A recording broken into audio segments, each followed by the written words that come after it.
I should have known it would be you.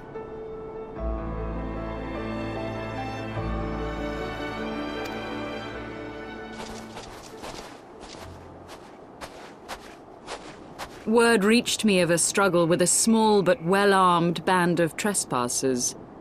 Forgive my comrades their hostility. Few come here uninvited, and fewer still with good intent. Now, tell me why you are here.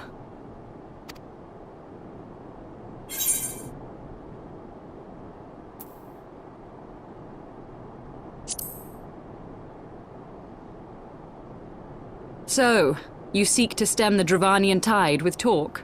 A romantic notion. If you but knew the truth, the spark which lit the flames of this animosity, you would understand the futility of your quest. Shall I relate it to you? The sordid history my gift has shown me, that which the Holy See has taken such pains to suppress.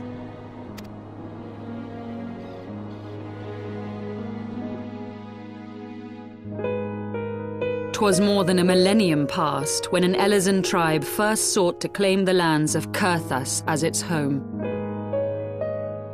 Unfortunately for them, Kurthas was already home to dragonkind, and they were not inclined to make way for the invaders.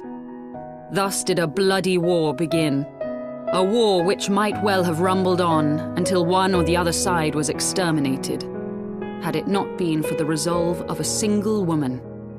That woman's name was Shiva.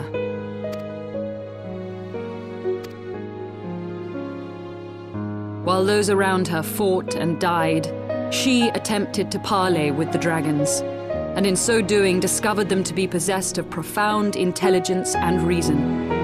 The great worm Hraesvelgar, in particular, so enchanted Shiva that she found herself growing to love the creature, whom her people considered a monster.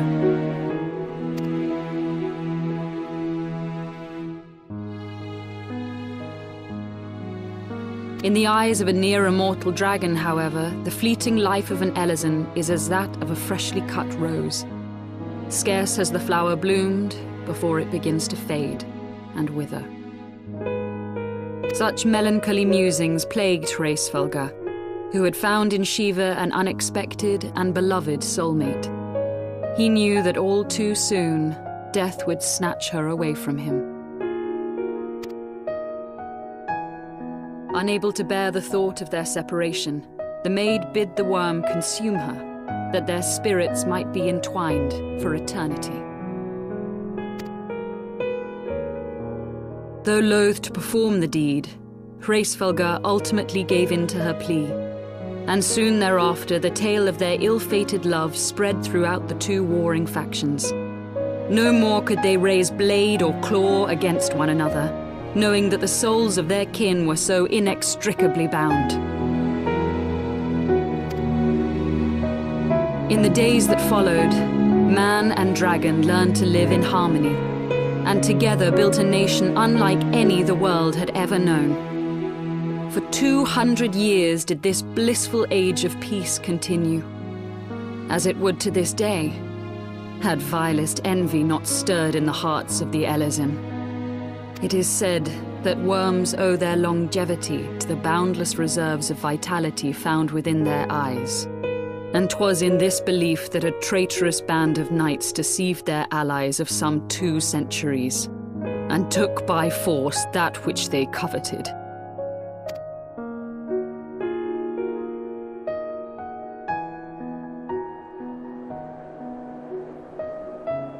Nidhogg, he who now stands poised to unleash his wormlings upon Ishgard, was the great dragon who lost an eye to Elizan treachery. And until he prizes it from the hands of the traitor's progeny, no amount of conciliatory words will stay his fury. You are wrong, Lady Iceheart. Lest you misunderstand, I do not doubt your vision of the past. 'Tis true that Nidhogg greatly desired to reclaim the Eye. Indeed, It was for that very reason that I kept it with me as I roamed the land, attempting to draw him away from the city.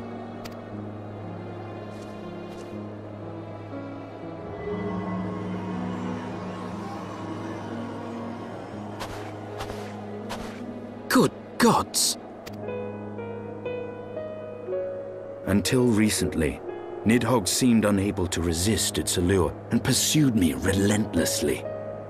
Needless to say, that is no longer the case.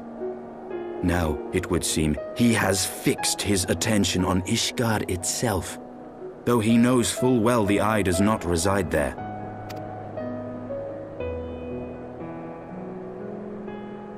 You believe he targets the capital for another reason? I believe reason has all but left him.